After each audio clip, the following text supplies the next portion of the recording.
இயேசு ரத்தம் ஜெயம். Praise the lord my dear brothers and sisters. இந்த நாளிலையும் ஆவியானவர் உணர்த்தின காரியம், பாதியிலே நிற்கிறோமா? ஆவியானவர் உணர்த்தின வசனம் என்னாகமத்தின் புஸ்தகம் அதிகாரம் 32 வசனம் 1. ரூபன் புத்திரருக்கும் காத் புத்திரருக்கும் ஆடு மாடுகள் மிகவும் திரளாயிருந்தது. அவர்கள் யாசேர் தேசத்தையும் கீலேயாத் தேசத்தையும் பார்த்தபோது அது ஆடு மாடுகளுக்கு தகுந்த இடமென்று கண்டார்கள். Now the children of Reuben and the children of Gad had a very great multitude of cattle. And when they saw the land of Jazer and the land of Gilead, that behold, the place was the place for cattle. Numbers chapter 32 verse 1.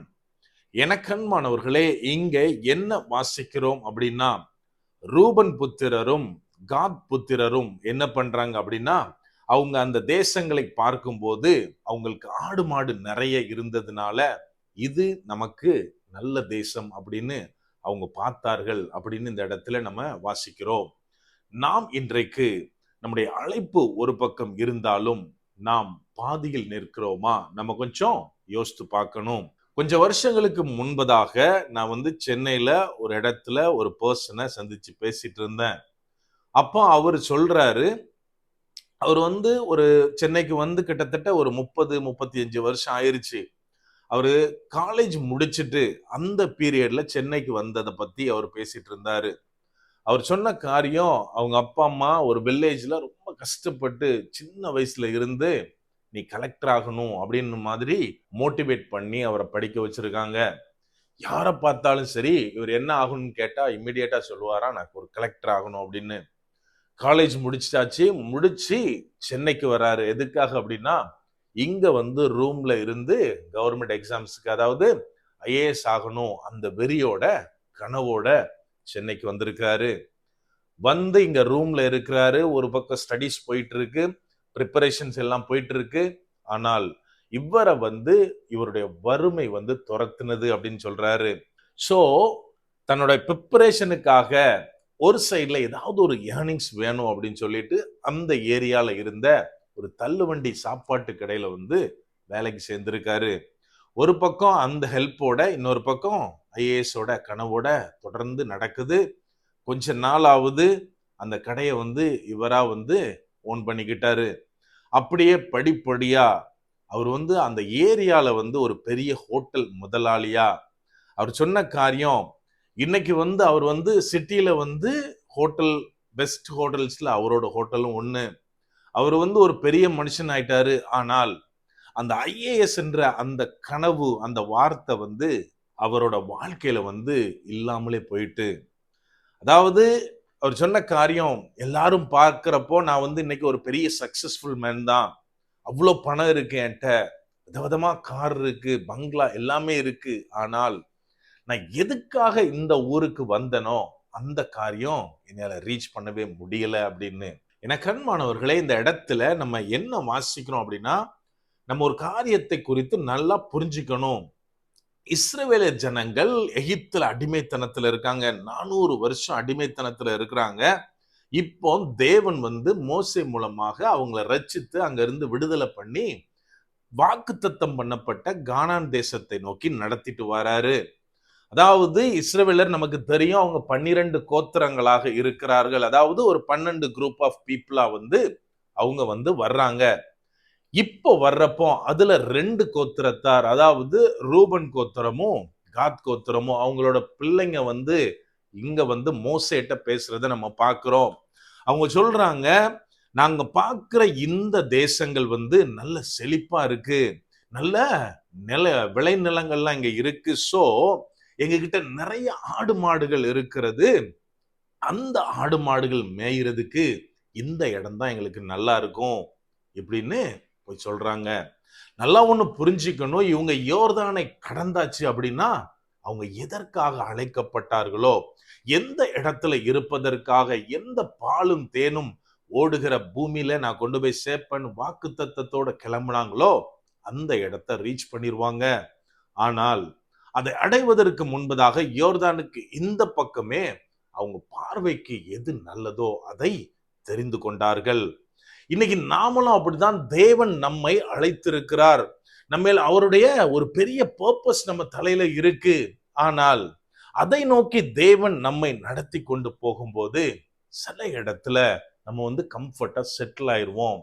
அந்த இடம் நம்ம பார்க்கிறதுக்கு ரொம்ப அழகானதாய், ஒரு பெரிய chance கிடைச்ச மாதிரி, கம்ஃபர்ட்டான situation அங்க அமைஞ்ச மாதிரி நம்மளுக்கு ஃபீல் ஆகி தொடர்ந்து முன்னேறாமல் அங்கேயே நின்று விடுகிறோம். ஒரு உதாரணத்துக்கு ஒரு சபையா இருக்கலாம், ஒரு ஊழியமா இருக்கலாம். தேவன் ஒரு பர்பஸை, ஒரு தரிசனத்தை தந்து அதை நோக்கி கொண்டு போயிட்டு இருப்பாரு.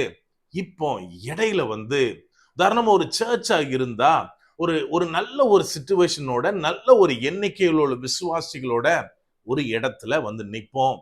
அந்த இடம் நமக்கு ரொம்ப கம்ஃபர்ட்டா இருக்கும், பீஸ்ஃபுல்லா இருக்கும். சோ நம்ம என்ன பண்ணுவோம் அப்படின்னா, எது என்னுடைய தரிசனமோ அதை மறந்தவர்களாய் அந்த இடத்துல ஸ்டாக்னண்டா நின்றுவோம். என கண்மானவர்களே, இங்க அந்த மாதிரி தான் அவங்க சொல்ற காரியம், எங்களுடைய ஆடு மாடுகளுக்கு இது இந்த இடம் நல்லது அப்படின்னு நம்ம கொஞ்சம் யோசித்து பார்க்கணும்.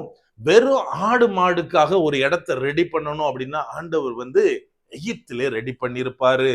இதே போலத்தான் நமக்கும் நம்மளை அதாவது இன்னைக்கு நம்ம பார்க்கிறோம், நான் வாக்குத்தத்தம் பண்ணப்பட்ட தேசத்தை நோக்கி, என் தரிசனத்தை நோக்கி போறப்போ எனக்கு இருக்க காரு, பங்களா, இன்னும் ஆடம்பரங்களை நான் பார்த்து அந்த வழியில நின்னுட்டு இருக்கேனா, ஒரு காரியத்தை மறந்துடக்கூடாது. இந்த மாதிரியான ஆசீர்வாதங்களை நம்மை ரட்சித்து தான் தரணும்னு சொல்லி தேவனுக்கு அவசியம் கிடையாது. நம்ம எந்த நிலைமையில முன்னாடி இருந்தோமோ அந்த இடத்தில் இருந்தபடியே நம்மளை ஆசீர்வதிக்க தேவனாலே முடியும். அப்படியானால் எதற்காக என்னுடைய அழைப்பு அப்படின்னா, ஒரு தனி மனிதனா நான் எடுத்துக்கொண்டேன் அப்படின்னா, இன்னைக்கு நான் ஒருவேளை பிரீச் பண்ணலாம், மற்றவங்களுக்கு சுவிசேஷம் சொல்லலாம், அற்புதங்கள் செய்யலாம், சில ஹீலிங்ஸ் என் மூலமா நடக்கலாம். இருந்தாலும் என்னுடைய அல்டிமேட் எய்ம் என்ன அப்படின்னா, பரலோக ராஜ்யத்தில் பிரவேசிப்பது. இதுதான் எனக்காக தேவன் வைத்திருக்கிற இடம், ஆயத்தம் பண்ணியிருக்கிற இடம். இதை போ நான் ரீச் பண்ணணும். இதுதான் என்னோட அல்டிமேட் எய்ம். இதை நோக்கி தேவன் என்னை நடத்தி கொண்டு போகும்போது, நான் எப்படி இந்த ஜனங்கள் அவங்களுடைய ஆடு மாடுகளுக்காக இடையில நின்னாங்களோ, வாக்குத்தத்தம் பண்ணப்பட்ட தேசத்திற்கு நுழையாமல் அதற்கு முன்பதாக அவங்களாம் தெரிந்து கொண்டார்களோ, இதை போல் நாம் இருக்கிறோமா? நம்ம கொஞ்சம் யோசித்து பார்க்கணும். எனக்கு அன்பானவர்களே, அப்போஸ்தலனாகிய பவுல் அழகாக சொல்லுவார், ஓட்டப்பந்தயத்துல நம்ம ஓடணும் அப்படின்னா அதை கம்ப்ளீட் பண்ணாதான், அதுவும் எப்படி சக்சஸ்ஃபுல்லா கம்ப்ளீட் பண்ணாதான் நம்ம அந்த பந்தய பொருளை, அந்த பிரைஸை நம்ம வின் பண்ண முடியும். மாறாக நம்ம என்னதான் சக்சஸ்ஃபுல்லா இன்னைக்கு உலகத்துக்கு காமிச்சிட்டாலும் சரி, எவ்வளவு பெரிய ஆளா வளர்ந்து நின்னாலும் சரி, நான் அந்த ரேஸை கம்ப்ளீட் பண்ணாத வரைக்கும் பாதியில நின்று போவேன் என்றால் எனக்கு பிரைஸ் கிடைக்காது. நான் பரலோகத்தை ரீச் பண்ண முடியாது. சோ நான் செய்ய வேண்டிய என்ன காரியம் அப்படின்னா, தேவன் அழைத்த அழைப்பிலே நான் தரித்திருக்க வேண்டும். தேவன் காட்டுற வழியில நடந்து அந்த இடத்தை ரீச் பண்ணணும். தேவன் காண்பிக்கிற வழியில நான் நடந்து, தேவன் எதற்காக என்னை அழைத்திருக்கிறாரோ அதை ஃபுல்ஃபில் பண்ணும்போதுதான் தேவனுடைய பிள்ளையாய் தேவனுடைய ஆசீர்வாதத்தை முற்றிலுமாய் சுதந்தரித்துக் கொள்ள முடியும். அப்படியே கண்களை மூடுவோமா? அன்பான ஆண்டவரே, இந்த நேரத்திலே அப்பா உம்மை நோக்கி பார்க்கிறோம். ஆவியானவர், நீர் எங்களோட இருக்கிறீர், அதற்காய் நன்றி செலுத்துகிறோம். அப்பா, நீர் எங்கள் மேல் வைத்திருக்கிற திட்டங்களுக்காய், அழைப்பிற்காய் நன்றி செலுத்துகிறோம். அப்பா அப்பா, நாங்க முற்றிலுமா எங்களை ஒப்பு கொடுத்து உமது அழைப்பிலே தரித்திருக்க கடைசி வரைக்கும் அப்பா நாங்க விலகி போகாதபடிக்கு ஆவியானவரே, நீர் எங்களை பாதுகாத்துக்கோங்க. அப்பா, உம்மிடத்திலிருந்து ஒவ்வொன்றையும் நாங்கள் சுதந்தரித்துக் கொள்ள, அப்பா, நீர் எங்களுக்காக வாக்குத்தத்தம் பண்ணி இருக்கிற பரலோகத்தை நாங்க ரீச் பண்ண, ஆவியானவரே, நீர் எங்களுக்கு உதவி செய்யுங்க. முற்றிலுமா எங்களை தாழ்த்தி ஒப்பு கொடுக்கிறோம். பலப்படுத்தி ஆசீர்வதிங்க. மீட்பர் இயேசுவின் மூலம் ஜெபிக்கிறோம். ஜெபம் கேளும் எங்கள் நல்ல பிதாவே. ஆமென். God bless.